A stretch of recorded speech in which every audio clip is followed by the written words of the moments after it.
coba kita nanam jadi melon ya. Kita mau nanam melon di sini seperti apa kalau bikin pembenahan tanah melon. Nah, seperti lihat lahan kami ini ada sedikit genangan air ya guys. Ada genangan air, kebetulan tadi pagi hujannya dasar sini, maka bedengannya kita ditinggiin bedengannya supaya apa? Supaya tidak tergenang air ya. Apa aja yang pertama, langkah pertama ini bedengan ya. Bedengan awal kita bikin pola bedengan seperti ini nih. Ini pola bedengan gitu kan.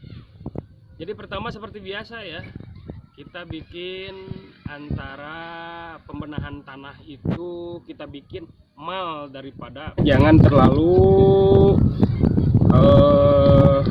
kasar, dilembutin dulu.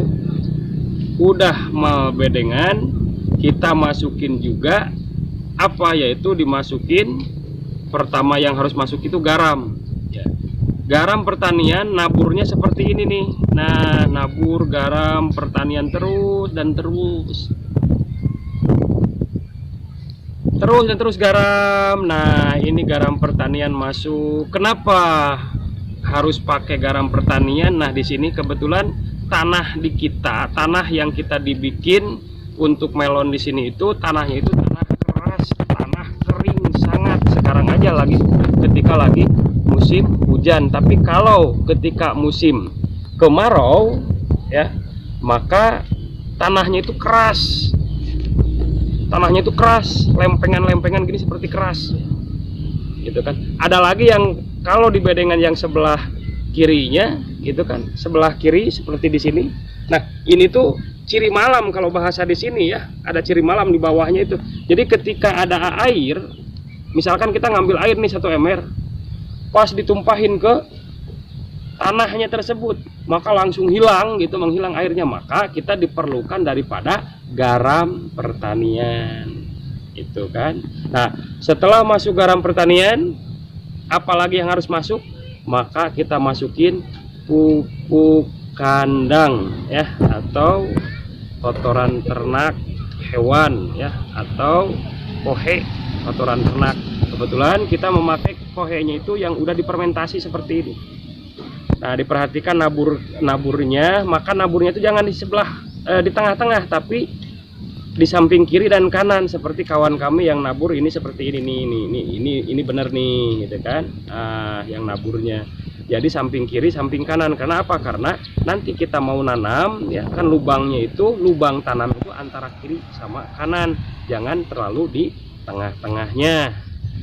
Baik, selanjutnya setelah pupuk kandang masuk, kita masukin juga petroganik ya. Petroganik ini kita udah dicampur sama dekamikro, disatuin ya, dicampur diaduk antara petroganik sama dekamikro. Makanya ditaburnya tuh ada sedikit debu-debu gitu, maka itu diantaranya dekamikro guys ya. Jadi ditaburin, naburnya seperti gini merata ya. Ini petroganik. Apa pentingnya petroganik? Sebab kalau melon atau jenis horti apapun juga, keuntungan daripada petroganik itu kan sama ya, seperti pupuk kandang juga, cuman dia keras gitu kan, lama kemakannya. Maka kita untuk masa vegetatif dan generatif, alangkah baiknya ada lebihnya kita udah aja pakai petroganik juga gitu kan. Ada pupuk kandangnya, ada petroganiknya juga. Baik, untuk selanjutnya ya, sebelum pupuk dasar masuk, tadi kan pupuk kandang udah masuk gitu kan, petroganik udah masuk, bahkan sekam juga dari awalnya itu udah masuk. Maka disehatkan dulu tanahnya. Seperti apa disehatkannya? Yaitu kita disehatkan di obat tanahnya dengan apa? Nyari bahan aktif, yang bahan aktifnya itu bolehlah Syngenta ya, produk-produk untuk menghilangkan istilahnya kutu-kutuan yang ada di tanah, lubang-lubang, supaya di lubang-lubang kan biasa kan ada pori-pori tanahnya itu, supaya disehatkan dulu. Kita masuk apa? Yaitu masuk daripada Singenta boleh ya, terus lagi boleh dimasukin yang biasa saya laksanakan dikerjakan, yaitu kebetulan Singenta ya, seperti kawan kami yang lagi ngobat ini setelah pupuk kandang. Kenapa? Karena di pupuk kandang itu banyak baksil, banyak bakteri yang merugikan untuk tanaman yang kita tanam. Baik, selanjutnya ya, setelah kita diobat sama Singenta, disterilkan tanahnya, baru kita masuk daripada pupuk dasar. Apa aja pupuk dasarnya? Nah, bolehlah ya, kita ada beberapa versi lah pupuk kimia, mau apa aja, yang penting yang biasanya ada bahan aktifnya itu ada fosfat gitu kan, ada pos K-nya, ada kandungan K-nya, kandungan N-nya, apanya. Tapi yang biasa dilaksanakan sama petani bijak, biasanya kita memakai apa? Magka 32, KCL, Partipos sama MPK Bas, kita disatukan jadinya satu karung gini ya. Nah, cara naburnya seperti kawan kami ini nih. Nah, lihat tuh naburnya gitu kan, seperti biasa sampai merata yang 4 jenis pupuk dasar tadi diratakan di tanah tersebut di atas ya.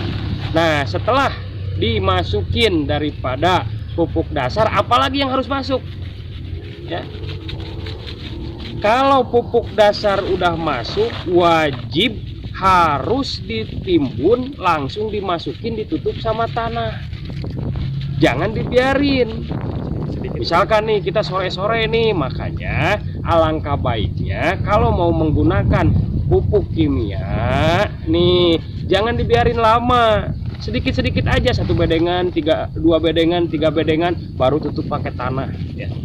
Jangan dibiarin seperti gini nih guys. Coba lihat ke sini nih. Kebetulan samping kanan kita udah ditutup pakai plastik musa ya. Ini kita untuk melon insya Allah. Nah, seperti gini nih. Ini kan pupuk dasarnya udah masuk nih. Tuh, ini ada diantaranya Magka. Ini apa namanya, ada Partipos ya, ada juga KCL, ada semua gini. Nah, ketika gini tuh wajib ditimbun lagi di atas sama tanah. Jangan kena hujan. Ini kekeliruan kita, biasanya langsung udah digini biarin aja lah, besok aja nutupnya. Nah gitu, makanya separuh dulu. Kalau misalkan 1 bedengan nih, 1 bedengan semuanya udah 1 bedengan, langsung tutup pakai tanah, dikecilik lagi. Saya yakin kalau di lokasi sahabat petani bijak ya, lokasi seperti di Jawa, di ketinggian, dimanapun tanahnya enggak tanah seperti ini nih guys ya, saya yakin tanahnya bagus kalau di sahabat. Tapi kita di sini insya Allah lah, seadanya tanahnya seperti ini, kita treatmentnya di tanah. Bahkan di sini di dataran rendah ya guys, bukan dataran tinggi yang ada berkisar 3-4 kilo di permukaan laut ya. Samping di belakang saya ini udah permukaan laut juga. Kita mau nyoba di sini nanam daripada melon. Bahkan di sekeliling kami nih bisa dilihat ya, ada sawitnya, ada pohon kelapanya ya, ada pohon sawit, ada pohon kelapa. Maka nih yang paling ditakutkan biasanya sama petani cabai ya, di komunitas cabai, kalau petani sayuran biasanya paling berani ya, paling kalau ada pohon kelapa, oh berarti panas gitu kan, apalagi sawit tuh akarnya luar biasa. Tapi kita berusaha gimana caranya supaya semaksimal mungkin tanaman tumbuhan yang kita ditanam itu seperti apa, pertumbuhannya maksimal. Pembenahan tanah untuk bedengan melon, baik yang menyampaikan, baik pula yang menyaksikan. Ada yang lebih baik, yaitu siap mengamalkan dan menyampaikan kembali ilmu pertanian ke saudara-saudara kita agar lebih manfaat untuk khususnya sahabat petani pemula ya. Berkah selalu di bidang pertanian, jaga mood perkara pertanian. Yang sudah subscribe terima kasih, yang belum ditunggu. Akhirnya petani bijak dataran rendah mengucapkan assalamualaikum warahmatullahi wabarakatuh.